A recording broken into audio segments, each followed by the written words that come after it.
just buying properties over and over. Pretty much they wouldn't tell me no. Like I could just keep going. As long as the numbers made sense, they would keep loaning me the money. Right. Ended up with some insane amount of rentals. Like people would ask me, well, how many doors do you have? And some people were like, oh, he's cocky. He doesn't say the number, or he's being humble. Like the truth was I really didn't know because we were buying so fast. Yeah. And it ended up You being lose like track. 550 plus, just an addiction to the process. Right. That's crazy. Needless to say, nobody needs that number. 550 single family houses. Yeah, it was a mix of multifamilies and stuff Okay. like that. That's why you say doors. Yeah. And I really don't know what the number was. It's not that anymore. Welcome to another episode of Fund, Flip, Repeat. I am your private money lender in Oklahoma, and my brother here, Ryan, is your private money lender in Texas. And today we've got a great guest on. Ryan, I'm going to let you introduce him because you guys are buddies there in Texas. I'd say the great state of Texas, but Oklahoma's a greater state. So I'm going to lead with. Well, I don't think anybody on this call is originally from Texas, so I apologize on behalf of my brother if you are from Texas. John, I'm so glad you're here, man. I know you're not originally from Texas either, but we have Dr. John Crutchfield on with us today. John is somebody that I've met here in the local DFW area. He's a longtime real estate investor, but there's a lot more to John's story. And I'm looking forward to hearing more about that, John, and sharing that with our audience. He's an investor, but he's also an educator, and he's passionate about coaching, and he's passionate about mentoring and giving back. And that's one of the things that really stood out to me when I first came across John, and just seeing him in action, the way that he cares for people, the way that he cultivates relationships with people. So John, thanks for coming on today, man. Yeah, I appreciate the invite. And no, I'm not from Texas, but I'm like most people, a transplant. So we claim it. And it is true. Everything's bigger in Texas. So when you cross over to Oklahoma, I'm sorry, Joel, but it just doesn't feel the same. That's okay. I'll let that be. So that's funny. Well, cool, man. I would love to just to hear, a little bit about your backstory and kind of how you got started, and then just kind of go from there. But yeah, if you don't mind sharing that. Sure. So I'm a former teacher. I got started in my full-time professional career probably at 22. I said I would be a teacher because teachers get summers off and all of the holidays. And I had heard of these recessions and things, and I figured if you're a teacher, like they'll always need teachers. So, maybe it'd be hard to fire me or lose my job. And so quickly started teaching and realized that teachers don't make very much, and that those summers and those days off, you got to find something else to do so you can pay your bills.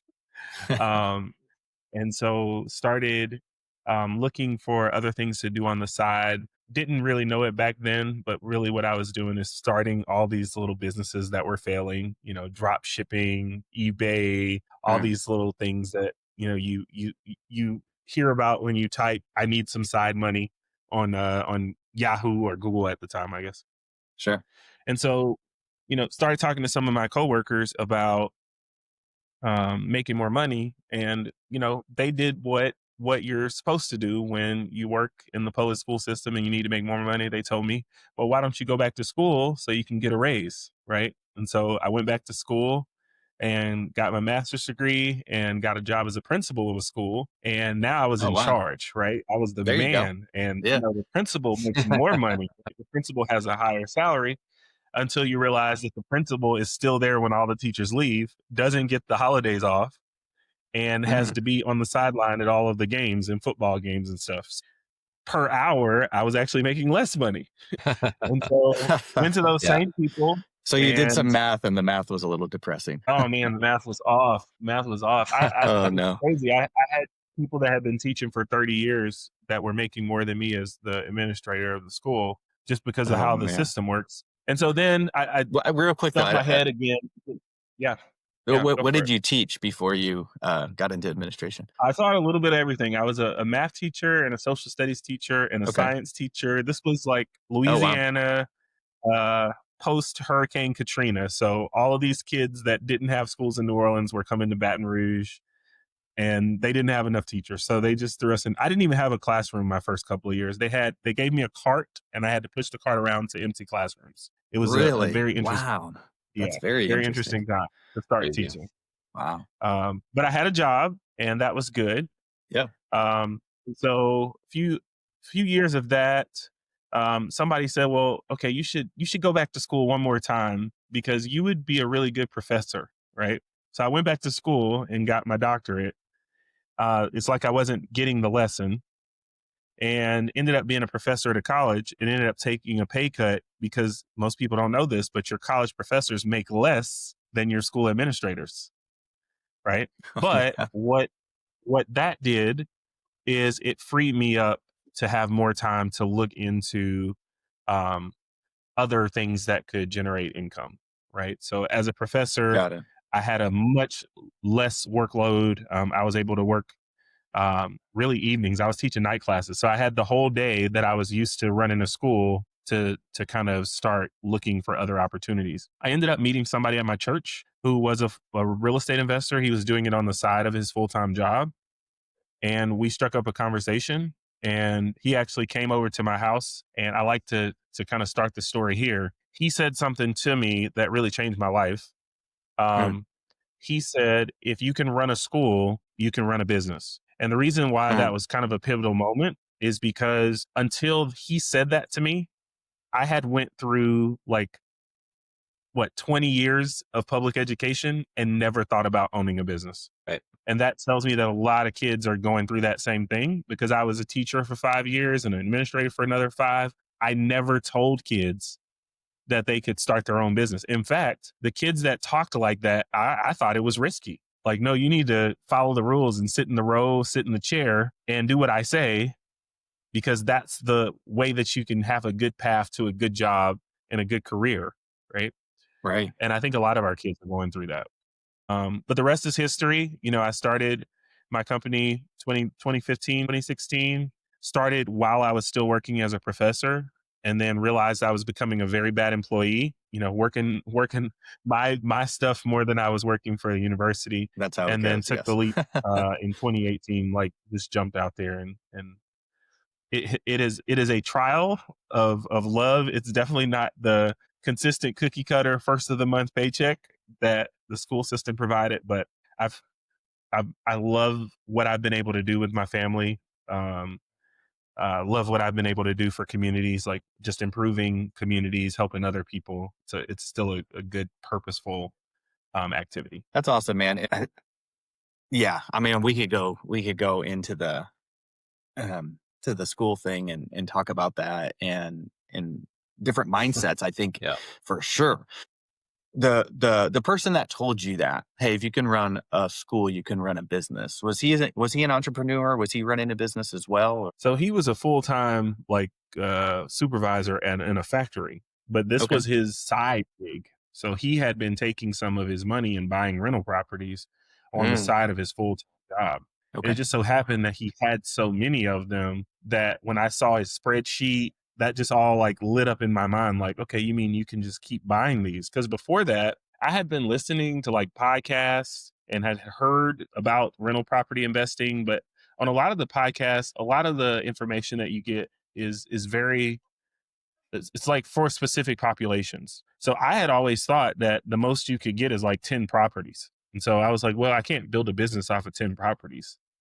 Yeah. Um, and so when you meet somebody that's actually doing it and you see the way they're run, I was like, oh, like you mean that I could have as many of these as like I can imagine? And I probably took that too far, but yeah, he helped me conceptualize it. Like you can actually generate a business that actually provides for your family using this tool. That's awesome.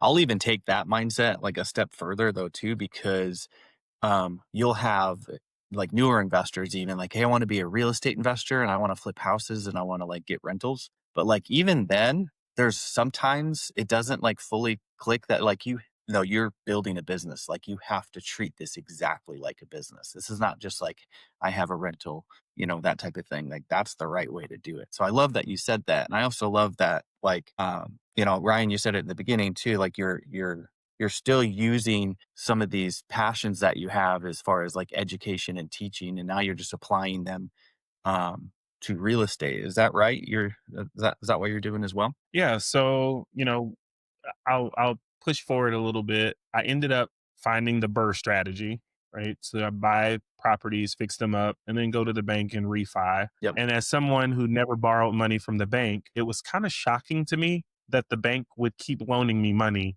on all of these properties. Mm. So I wrote a book um, where I talk about getting addicted to just the process, right? Just buying properties over and over. Pretty much they wouldn't tell me no. Like I could just keep going. As long as the numbers made sense, they would keep loaning me the money. Right. Ended up with some insane amount of rentals. Like people would ask me, well, how many doors do you have? And some people were like, oh, he's cocky. He doesn't say the number, or he's being humble. Like the truth was I really didn't know because we were buying so fast. Yeah. And it ended up You being lose like track. 550 plus, just an addiction to the process, right? That's crazy. Needless to say, nobody needs that number. 550 single family houses. Yeah, it was a mix of multifamilies and stuff Okay. like that. That's why you say doors. Yeah. And I really don't know what the number was. It's not that anymore. Nobody really needs that. It creates a whole lot of issues Yeah. that I did not predict. Anybody that can manage probably more than 100, I would say, you're good. Yeah. But that said, like getting to that place um really helped me think through like how do I not just go after greed, because that's what it was for me. Like I was starting to Mm. attend all of these masterminds, meet all these people, and when they ask you, well, how many doors do you have, like it started to be like this chest bumping thing, right? Yeah. Like Yeah. I was that guy, right? Like I'm the guy that has all these doors, and my identity started to get tied up. So I had to really think about what I was doing before that made me feel purpose, like I had a purpose. And I started meeting people who they didn't want 500, they didn't want 100, they just wanted to do their next one.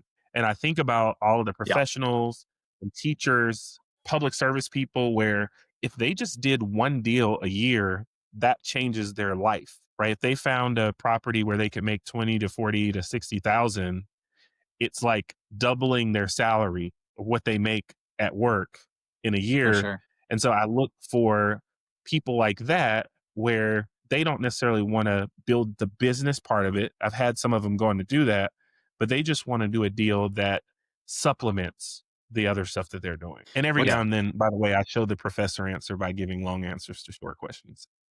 Yeah, but I love it. John, I want to share something about what stood out to me immediately the first time I met you. So for those of you um, who aren't aware of this story, some of you might be, but I walk into a local meetup group, and John's the host, and I shake his hand, and we sit down. And immediately I felt, okay, this is a little bit of a different environment. I go to a lot of the local meetup groups in the DFW area, and they all have a very similar feel where, hey, we're going to do a little bit of networking. Then maybe we sit down and we listen to a guest speaker, and maybe they have a little sales pitch in there. And then maybe we connect a little bit after and we leave. This one was different. And what struck me about John, and I was thinking to myself, John, as you were going around the room and having people share, I was wondering, what is this guy's story and what is this guy's background? Because I could tell that there was Mm. something different about you.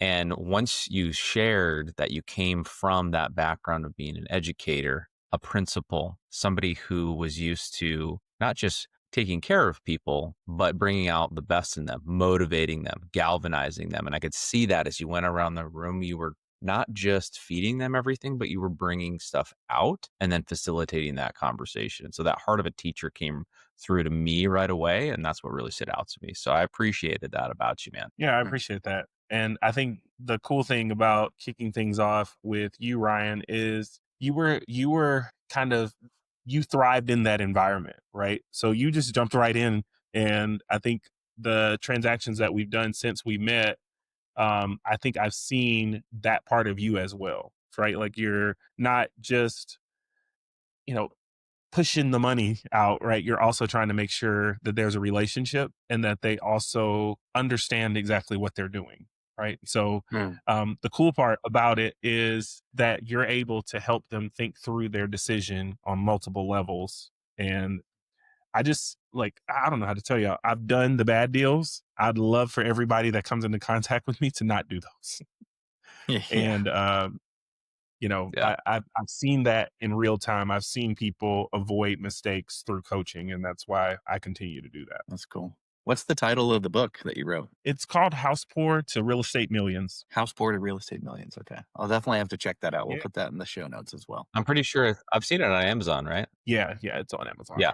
Okay. So Yeah, we got to put that in the show. there's a lot of like gurus and coaches, and there's so much content and stuff out there.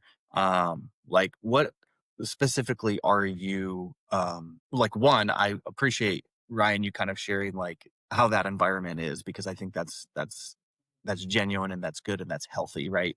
But two, Yeah. I am curious, like what specifically are you coaching? Is it mainly like rental building, or is it wholesale, or is it flips, or is it all of the above? Is there anything specific or niche, or what's like that look like for you? Yeah, so it's a pretty like boutique experience.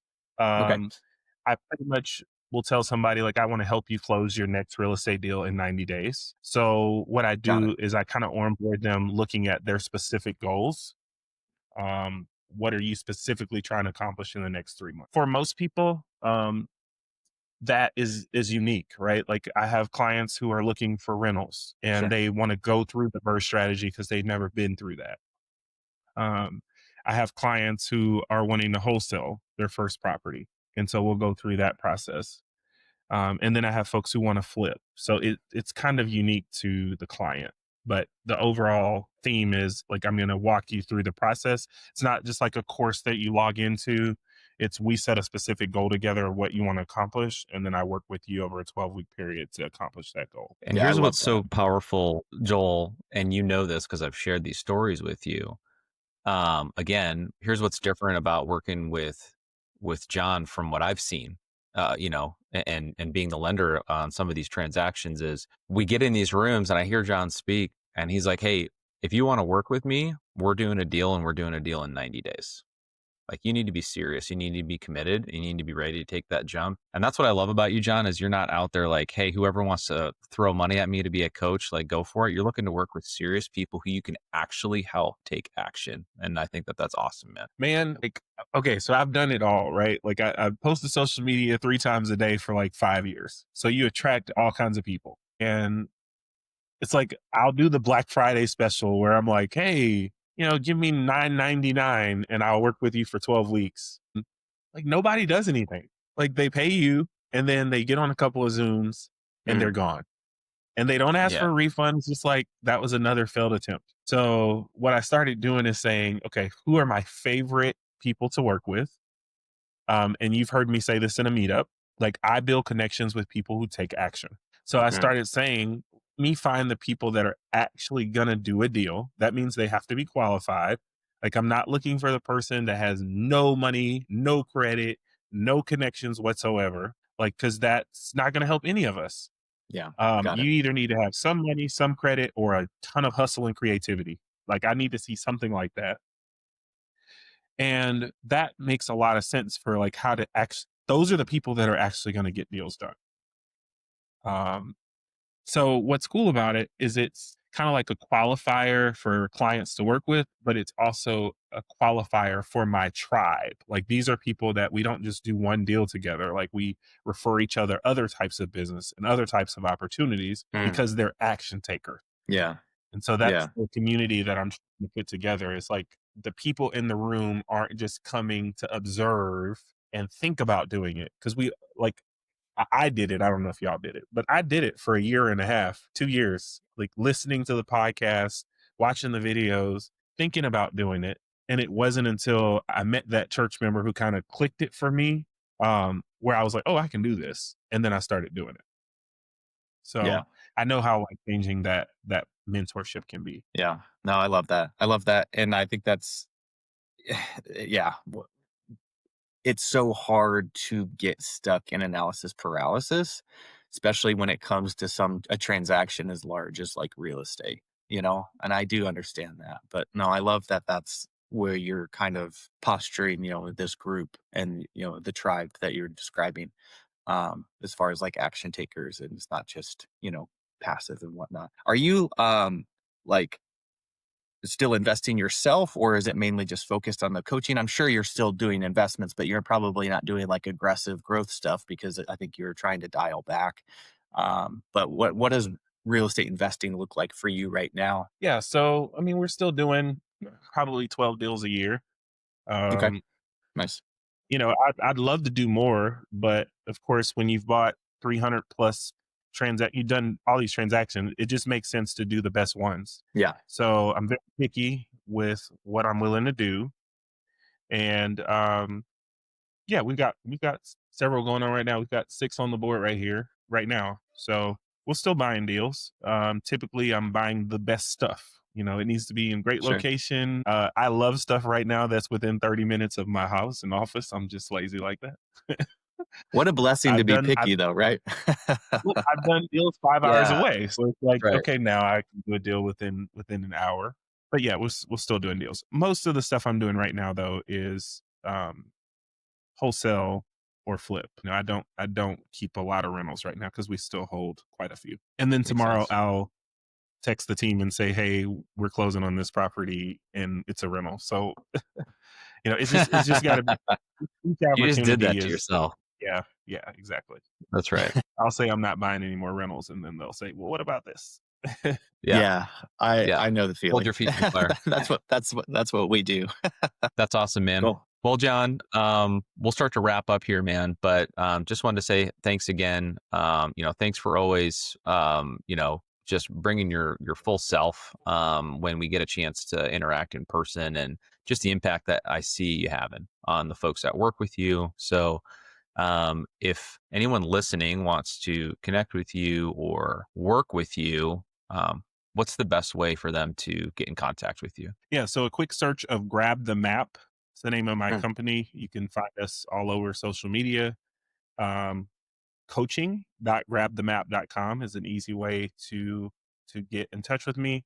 And I'm on all the social medias at Grab the Map. So I appreciate you for allowing me to jump on here. I do want to say one other thing though, because we've had a couple of interactions, and I believe your audience should just know, like my lenders are like I consider them a part of my team when I'm doing deals. Right. And mhm, so the way that I've seen you interact with your clients and help them fully understand the process, help them underwrite, give them opinions on ARV, just the location, help them look at the pros and cons of the deal. That's what I think will make the business a lot better for everybody going forward. So I just want to commend you on that because I've seen that personally with some of the people that we've worked together with. So keep that up. And if somebody sees this and they're on the fence or they're thinking about contacting a lender, they should talk to Ryan and Joel. Thanks, man. I ba appreciate that. bam.